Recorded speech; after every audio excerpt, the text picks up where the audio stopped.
안녕하십니까. 현대투자연구소 송조입니다. 지금 시장은 삼성전자를 중심으로 한 반도체 테마와 성장 주간의 주도권 다툼 과정으로 요약이 됩니다. 자, 기본적으로 삼성전자의 흐름이 워낙 좋습니다. 외국인 수급도 대단히 양호하고 또 차트 완성도도 워낙 높기 때문에 당분간 시장은 삼성전자와 하이닉스 그리고 이제 후발로 자동차라든가 이제 경기 민감주 쪽으로 이제 시장을 주도할 가능성이 높지 않을까 생각됩니다.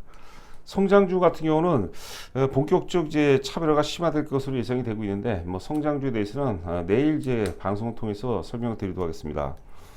삼성전자의 흐름이 좋다면 삼성전자의 흐름과 동행하는 그런 중소형주들도 우리가 봐야 될 것 같아요. 오르는 파동에서는 사실 그 대형주보다 중소형주가 훨씬 낫다고 봐야 될 것 같고요. 특히 이제 네페스 같은 경우는 차트 흐름도 거의 유사합니다. 삼성전자도 지금 이제 바닥에서 이제 도약하는 그런 모습이고, 네페스 같은 경우도 이제 바닥을 이제 갓 이제 돌파하는 그런 상황이기 때문에 뭐 나름대로 이제 안정성을 확보한 상태에서 뭐 효과적인 수익이 가능하지 않을까 생각됩니다. 자, 일반적으로 이제 그 우리가 소부장이라고 하죠. 반도체 소부장, 소재 부품 이제 재료 이런 것들은 삼성전자라든가 이제 하이닉스 이제 납품 구조입니다. 하청 업체가 되겠는데 네페스는 그렇지 않습니다. 네페스는 이제 패키징 기술 관련해서 국내를 넘어서 세계 최고 기술력을 갖고 있거든요. 자, 하여튼 그 네페스 같은 경우는 또 저희 현대투자연구소에도 굉장히 의미가 있는 그런 종목이죠. 저희가 이제 2019년도 초에 네페스를 이제 주력주에 편입해서 뭐 의미 있는 또 수익이 나왔었고 그 이후에도 뭐 계속해서 추천해드리고 있는데 내년도 턴어라운드를 감안한다면 지금 우리가 다소 좀 공격적으로 뭐 일단 물릴 가능성이 좀 낮기 때문에 뭐 공격적으로 좀 투자할 그런 어떤 그 타이밍이 아닌가 생각이 되고 있습니다. 지금 보시려면 삼성전자 장기 주봉 차트가 되겠습니다. 보시게 되면 이제 제가 화살표 표시를 해드렸죠. 이 주가의 하락이라는 것은 이제 상승 파동이 기본적인 에너지원이 되는 거죠. 그 주가 하락을 통해서 매도세가 많이 이탈이 되는 거 아닙니까? 그럼 거기서 어떤 그 모멘텀, 상승의 어떤 모멘텀만 형성이 된다면 그 하락하는 힘으로 이제 그 상승 파동이 형성이 되고 또 주가의 상승은 이제 주가가 이제 오르면서 이제 상답을 해서 버블이 개입이 돼요. 자, 그리고 이제 주가 정점에서는 또 이제 주가 상승이라서 하락 파동이 또 에너지 원천이 되는 거죠. 자, 그리고 최고점이 지난 1월 11일 날이었죠. 장중 이제 96,800원까지 올라갔었는데 거래 상투가 또 나왔죠. 그리고 자, 최근 바닥은 이제 이번에 바닥은 68,300원을 이제 기억하고 있는데 96,800원에서 68,300원까지 또 많이 하락하기 때문에 그 하락에 따른 지금 이제 반동의 파동이 나온다 이렇게 보시면 될 것 같아요. 단기적으로 보면 사실 그 78,000원대에서 8만원대 매물대가 좀 많이 형성이 되어 있는데 지금 이제 대내외적인 환경이라든가 특히 이제 외국인 수급을 감안한다면 뭐 8만원대도 충분히 돌파할 가능성이 높지 않을까 생각됩니다.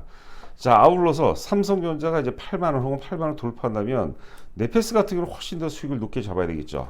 나름대로 이제 가볍고 또 이제 핵심주 중에 이제 하나로 보는 거고요. 지금 시간 관계상 요 정도로만 말씀드리도록 하겠는데 내년에 저희는 이제 비메모리 특히 이제 파운드리 관련주들을 그 중에서도 이제 턴어라운드주들을 많이 보고 있는데 그 중에서 네페스가 단연코 최고 수준이 아닌가 생각되고 있습니다. 자, 지금 보시는 화면은 이제 원달러 환율이 되겠습니다. 원달러 환율도 보면은 이제 달러화 대비 원화가 최고 강세일 때가 달러당 1,080원까지 빠졌었죠. 지난 그 1월 4일이었죠. 그리고 이제 지수라든가 특히 이제 삼성전자, 현대차의 고점은 이제 지난 1월 10일이었습니다. 제가 이제 자주 언급을 해드리는데 그 이후에 이제 원화가 계속해서 절하를 보이죠. 환율이 이제 인상을 하죠. 그리고 달러당 1200.4원에서 이제 정점을 찍고 이제 원화 강세로 전환이 되는 겁니다. 보시게 되면 이제 빨간색 화살표로 표현해 놨는데 고점이 낮아지죠. 고점이 낮아지고 지금 기술적으로 봐서는 지금 60일선이라고 하죠. 60일선은 우리가 흔히 수급선이라고 얘기합니다. 20일선은 재료선, 60일선은 수급선, 120일선은 이제 경기선이라고 하는데 수급선은 굉장히 의미가 있어요. 수급선 3개월 동안의 평균 매수 단가가 될 수도 있고 매도 단가가 될 수 있는데 지금 60일 수급선이 완전히 깨져 버렸어요. 원화가 이제 급격하게 지금 강세를 보이고 있다는 거죠. 자, 그리고 이제 우상단에 11월 22일이라고 제가 그 표시를 해놨는데요.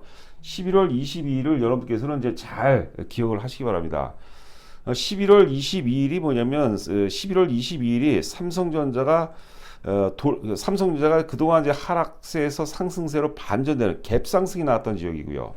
자, 그리고 또 10월 12일이죠. 지금 밑줄 쳐놨는데 달러당 원환율이 가장 약세였을 때죠. 1200.4원을 찍었을 때 10월 12일인데 10월 12일은 뭐냐면 삼성전자가 10월 13일 날이 장중 최저점이 68,300원이 최저점이거든요. 그러니까 사실 그 삼성전자를 넘어서 어떤 그 마켓이라고 봐야 될 것 같아요. 뭐 한국시를 대표한다고 봐야 되겠는데 삼성전자를 우리가 잘 매매하려면 이 외환 시장을 잘 알아야 돼요. 원달러 환율의 흐름을 잘 해석해 볼 필요가 있다.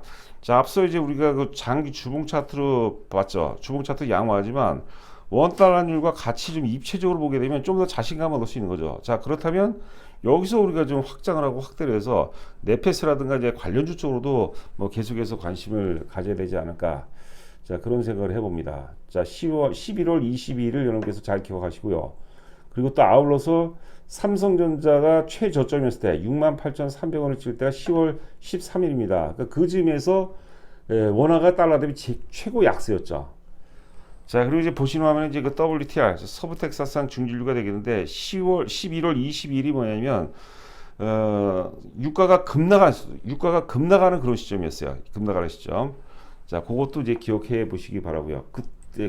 그때 이후서부터 삼성전자 주가도 상당히 의미 있는 흐름을 보였다고 봐야 될 것 같습니다. 자, 그리고 삼성전자 지금 이제 일봉 차트를 보시고 있는데 앞서 우리가 원달러 환율 보니까 10월 12일 날이 달러당 1200.4원이었어요. 원화가 제일 약세였을 때였죠. 제일 약세. 그때 원화가 최고로 약세일 때고 삼성전자 절대 바닥하고 거의 일치하죠. 하루 차이죠. 하루 차이. 그 전날에 이제 그 거의 투매가 나왔고 그 다음 날은 그래도 좀 위아래 이제 십자선꼴을 달면서 이제 하락세가 좀 저지되는 그런 모습이었어요. 그러니까 반복적으로 말씀드리지만 삼성전자와 원달러 환율과는 굉장히 밀접한 그런 관계가 있고요. 11월 22일을 제가 주목을 하는데 박스권 뭐 횡보 패턴을 보이다가 11월 22일 날 돌파 갭이 발생해요. 돌파 갭이 굉장히 의미 있는 날입니다. 그래서 제가 그 이후부터 삼성전자에 대해서 뭐 여러 차례 또 방송을 진행한 적이 있었고요. 자, 그 다음에 이제 수급을 보도록 하겠습니다. 수급을.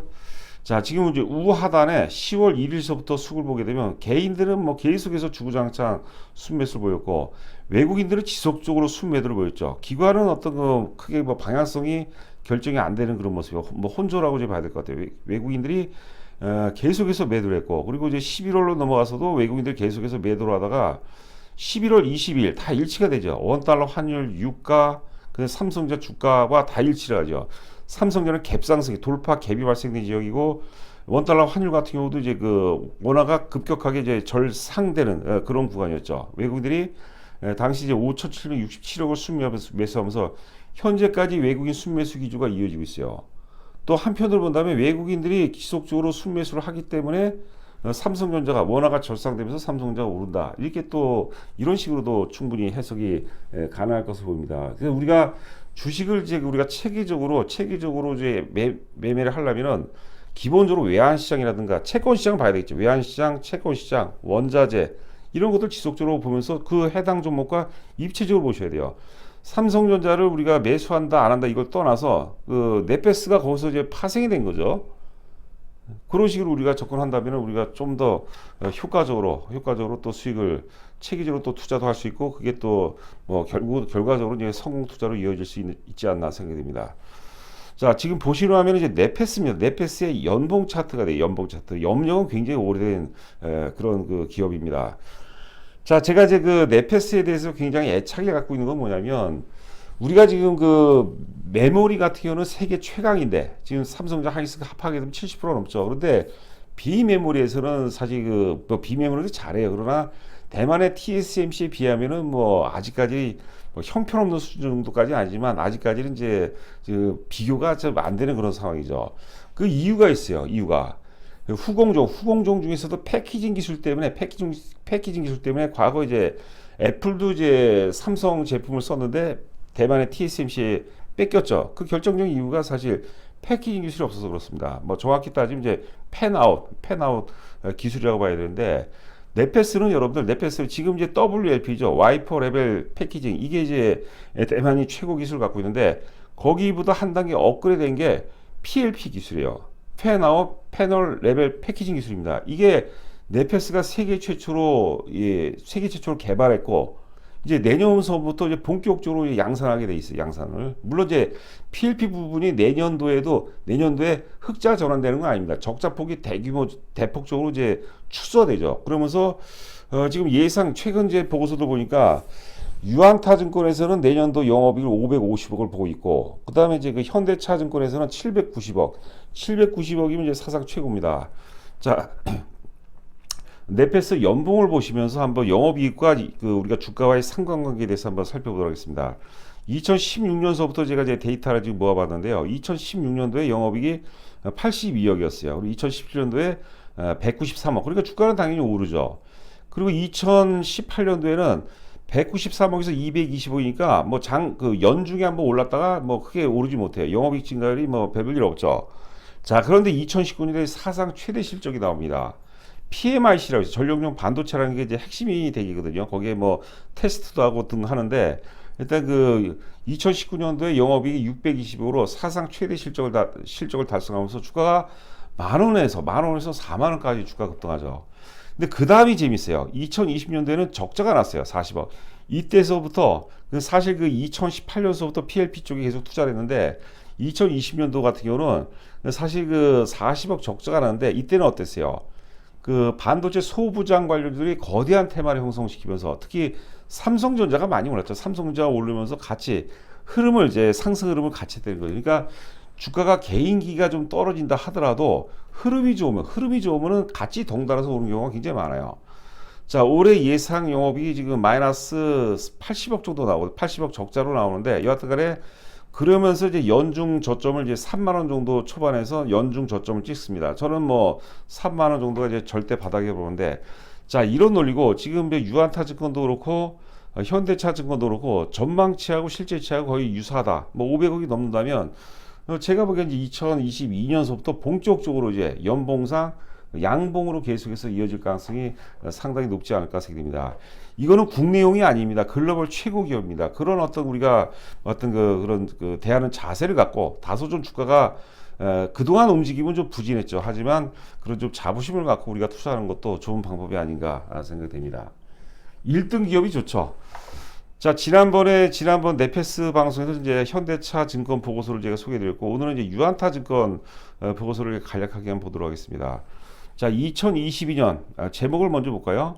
PLP 패널 레벨 패키징입니다. 이 패널 레벨 패키징 기술의 이제 그 아래 기술이 이제 그 WLP 웨이퍼 레벨 패키징이에요. 그러니까 쉽게 얘기하면 웨이퍼 레벨 패키징은 이제 그 웨이퍼가 둥글지 않습니까? 그러면 이제 그 사각형으로 자르다 보면 짜투리가 많이 남아요. 짜투리가. 그러니까 이제 아무래도 흔히 뭐라고 할까 뭐랄까 효율성이 좀 떨어지죠. 패널이 한 것은 이제 직사각형이기 때문에 효율성이 당연히 높을 수밖에 없다고 보는 거죠. 자, PLP 후공정 기술 방향성. 2022년도 매출액과 영업이익은 각각 6,517억, 전년 대비해서 이제 58% 증가하고, 영업이익은 이제 546억을 지금 제시했습니다. 대략 한 550억 정도로 했는데 흑자 전환됐죠. 올해 예상 영업이 대략적으로 이제 한 50억 정도 전후로 해서 적자가 예상이 된다고 하는데 500억이 넘는다면 여러분들 대단한 거죠. 말 그대로 이제 본격적인 어떤 실적 턴어라운드가 예상이 된다 이렇게 보시면 될 것 같아요. 밑줄 부분 보시면 2021년 PLP에서만 영업 적자 규모가 500억에 달하는 것으로 추산. 22년 적자 규모가 250억으로 축소될 것으로 기대가 된다. 주가는 적자 폭이 축소되는 과정 속에서 주가가 오릅니다. 그리고 이제 적자에서 흑자 전환되죠. 그동안에 계속 투자만 했기 때문에 이익을 낼 수가 없어요. 이익을 낼 수가 없는데 그러다가 흑자 전환되잖아요. 그러면 투자 회수관에 지집하는 거죠. 투자 회수관에 지집할 때 주가가 가장 많이 오는 거죠. 자, 하여튼 그 PLP 부분에서 250억 적자가 나는데 실적은 좋죠. 왜 그러냐면 이제 앞서 얘기한 대로 이제 PMIC라고 해서 원래 그 네페스의 그 주력 제품이 PMIC입니다. 이 가동률이 회복이 되고 있고, 그 다음에 이제 기타 이제 자회사죠. 자회사 테스트 부분이 300억 정도 영업이익이 이제 발생이 되거든요. 그러면은 500억 정도는 무난하지 않을까 생각이 되고 있습니다. 영업이익 한번 보도록 하죠. 앞서 이제 연봉을 보면서 봤고요. 지금 유한타증권에서는 이제 2020년도 영업이익이 40억이고 올해도 한 40억 정도로 보는데 한 55, 60억 정도 뭐 적자다 이렇게 그 예상하시면 될 것 같아요. 현대차증권에서는 한 80억 정도 적자를 보고 있고요. 오히려 이제 그 2020년도 영업이익을 현대차증권에서는 750억을 제시했고 유한타증권에서는 550억을 제시를 했습니다. 물론 이제 그 턴어라운드라는 게 실적을 예측하는 게 쉽지가 않아요. 쉽지가 않은데 기본적인 것은 지금 PMIC 가동률이 지금 본격적으로 회복이 되고 있고 그다음에 적자 폭이 대폭적으로 축소가 되는 것은 맞죠. 자, 그리고 내년서부터 이제 PLP 관련해서 매출이 나오기 시작하고 하반기에 이제 그 매출이 본격화가 될 가능성이 높다. 자, 이렇게 보시면 될 것 같습니다. 자, 지금 이제 일봉 차트를 보시고 있는데요. 지금 현재 시간이 1시 10분을 통과하고 있는데 지금 플러스 한 50원 정도 나오고 있어요. 저희 회원분들께도 지금 계속해서 적극적인 매수를 당부드리고 특히 이제 오늘 장중 저가가 36,050원까지 빠졌었는데 뭐 36,000원 한 초중반 정도라면 우리가 좀 물려도 괜찮은 것 같아요. 뭐 앞서도 본 바와 같이 삼성전자하고 차트 흐름이 비슷하죠. 유사하죠. 일단 안정성을 확보한 상태에서 만약에 그 제가 오프닝에서도 말씀드린 것 같이 삼성전자 중심으로 반도체 테마가 다시 뭐 시장에서 부각이 된다면 뭐 상당부 의미 있는 파동이 나오지 않을까 싶고 48,850원이 역사적 최고점입니다. 일단 1차적으로 그 정도 고점까지는 뭐 무난하지 않을까 생각이 되고요. 자, 지금 이제 보시는 화면은 이제 네페스 아크입니다. 네페스 아크. 네페스 자회사죠. 네페스가 지분을 55% 갖고 있거든요. 자, 지금 이제 네페스 아크 테스트 쪽이죠. 반도체 테스트인데 실적이 굉장히 좋아요. 올해 예상, 제가 아까 300억이라고 했는데 그 잘못된 겁니다. 그 매출을 의미하는 거, 죄송합니다. 맞네요. 죄송합니다. 제가 맨 우측으로 봤네요. 지금 네페스 아크의 예상 매출이 올해 한 1,100억 정도, 영업이익은 말씀드린 것처럼 이제 300억이죠. 제가 갑자기 또 헷갈려지네요.